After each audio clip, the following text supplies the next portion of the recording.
At just 37, Sal Mineo was found stabbed outside his apartment door.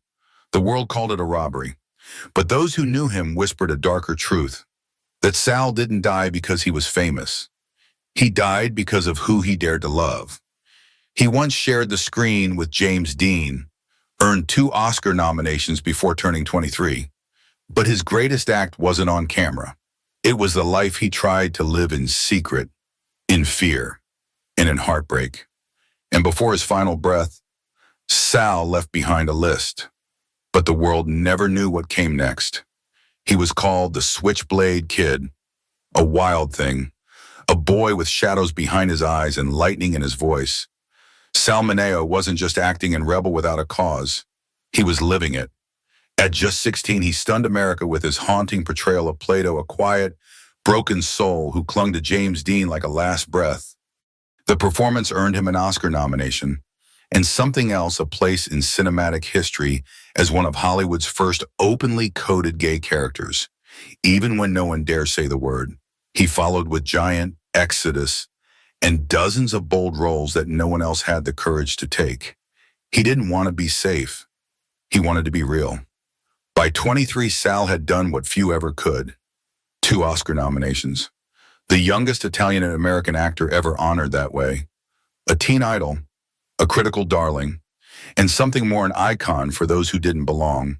For the soft boys, the artistic boys, the scared boys. He gave them a mirror. But Hollywood didn't like that mirror. They liked their men a little taller, a little tougher, a little more silent. And Sal was none of those things. He wore eyeliner in a time when that got you blacklisted. He flirted with vulnerability when every other leading man was flexing. And slowly, the offers began to fade. But before the silence, there was light. And for a few short years, Sal Mineo wasn't just a name on a marquee, he was a spark that threatened to burn through the lies of a plastic town. And behind the glow, the shadows were already gathering. He didn't come out. He couldn't. Not in that Hollywood. But the truth was always there behind his smile, inside the pauses, under his skin. Sal Mineo loved men, and he loved them in a world where that love could destroy you. His first heartbreak was also his most dangerous. James Dean. On set, they were magnetic. Off set, they were inseparable. But no one knew about the nights at the Beverly Hills Hotel, the whispered promises, or the warning Dean gave him. If I deny, burn the reels. No one can ever see them. Then James died. Just like that. A car crash, they said. But Sal always believed it was more. He stopped sleeping. He stuffed towels under the door to block out the cameras he swore were watching. He called a news station at midnight, weeping, begging to confess everything, and then the station mysteriously caught fire 2 weeks later. His next love was Bobby Sherman, a fresh-faced heartthrob with no idea how to live in truth. They kissed in secret. They met in a penthouse under fake names, but the moment someone found a cassette tape of them, just their breath, their bodies. No words, it was over. A public scandal. A career gone in 72 hours. Bobby denied everything. Sal was left with nothing but silence. And then came the name he never dared say aloud again. Paul Newman. Paul was the one Sal thought might be different. The one who looked at him like he mattered. The one who said, I love you, but not enough to lose everything. That sentence shattered Sal. Not just because it was rejection, but because it confirmed the truth he would never be loved out loud. From there, the men came and went. Marlon Brando, volatile, cold, unforgettable. Tony Perkins, Brandon DeWilde, ghosts with beautiful faces. All of them loved in whispers. None of them stayed. And then, Courtney, the quiet one, the man who held him when the panic got too loud. The man who never ran. But even love like that couldn't stop the spiral. Sal was drinking more, locking himself in dark rooms, scribbling names on napkins at the bar. He once said, they didn't kill me.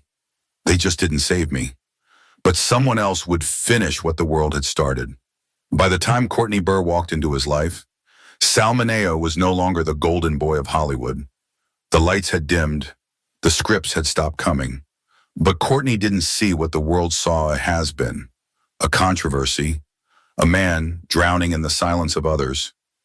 He saw a soul worth saving. Courtney wasn't famous. He wasn't glamorous. He was a quiet acting coach with kind eyes and steady hands. And somehow, in the quiet, Sal allowed himself to fall.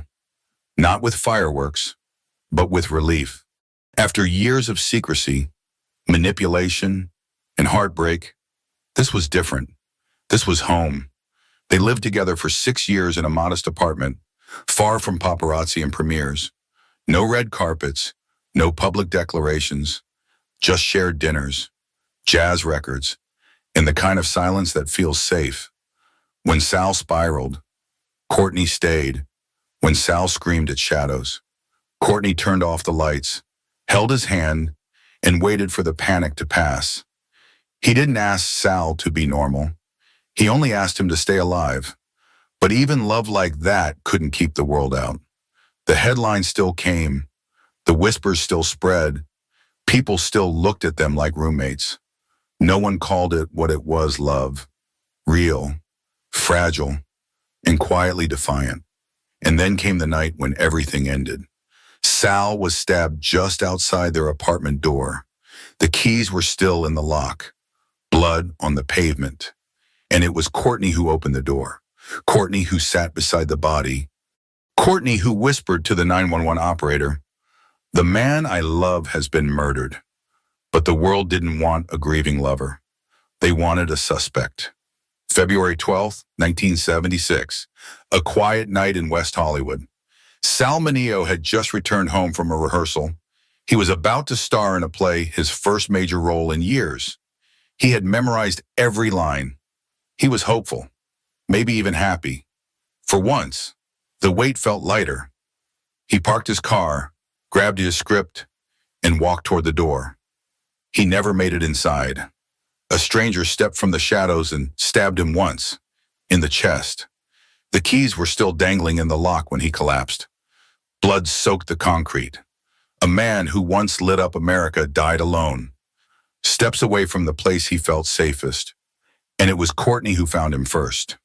He didn't scream. He didn't call the neighbors. He sat beside Sal's body for 7 minutes in silence, the kind of silence that comes after the world has ended.